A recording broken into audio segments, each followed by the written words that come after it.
কলি ও তার গ্যাংয়ের লোকেরা ব্যাংক ডাকাতি করে সেই দোষটা রাঙার ঘাড়ে চাপিয়ে দেয়। আর সেখান থেকে রাঙা নিজেকে নির্দোষ প্রমাণ করে তার অরুণবাবুকে উদ্ধার করে। বিস্তারিত জানতে ভিডিওটি সম্পূর্ণ দেখুন। রাঙার উপর প্রতিশোধ নিতে কলি ব্যাংক ডাকাতি করতে তার বসকে ফোন করে।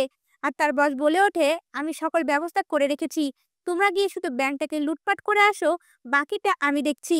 এদিকে কলি তার গ্যাংয়ের লোকদের নিয়ে মুখে মাস্ক পরে ব্যাংক ডাকাতি করে।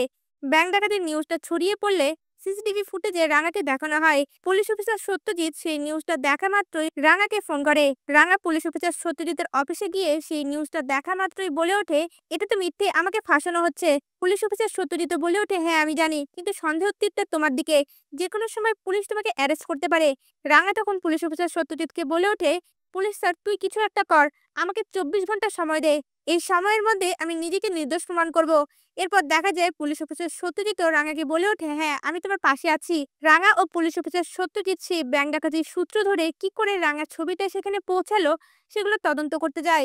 ব্যাংকের ডাকাতির বিষয়টা খোঁজখবর করতে গিয়ে জানতে পারে কয়েকজন কালো পোশাক পরা লোকেরা এসে এই ব্যাংকটাতে ডাকাতি করে।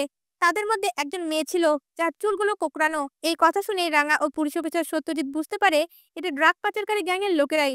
এরপর আশেপাশের বিল্ডিং ও রাস্তার সিসিটিভি ফুটেজ থেকে গাড়িটাকে ট্র্যাক করে ফেলে পুলিশ অফিসার সত্যজিৎ।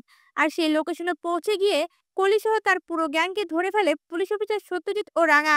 এরপর দেখা যায় কলি তার পকেট থেকে একটা রিমোট বের করে আর রাঙার সামনে বলে ওঠে, আমার হাতে যেটা আছে সেটা হচ্ছে একলব্যের প্রাণকেন্দ্র, যদি এখান থেকে আমাদেরকে ছেড়ে না দেওয়া হয় তাহলে আমরা রিমোটটা দাবিয়ে দেব, এতে করে এখানে ব্লাস্ট হয়ে একলব্য মারা যাবে। কথাটা শুনে রাঙা চমকে ওঠে। এরপর রাঙা পুলিশ অফিসার সত্যজিতের কাছে রিকোয়েস্ট করে সকলকে ছেড়ে দেওয়ার জন্য।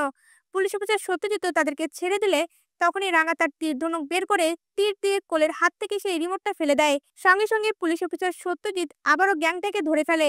তা ভিউয়ার্স, রাঙা যদি তার অরুণবাবুকে উদ্ধার করে নিজেকে নির্দোষ প্রমাণিত করে, আপনাদের দেখতে কেমন লাগবে? আপনাদের মতামত আমাদের কমেন্টে জানান। ধন্যবাদ।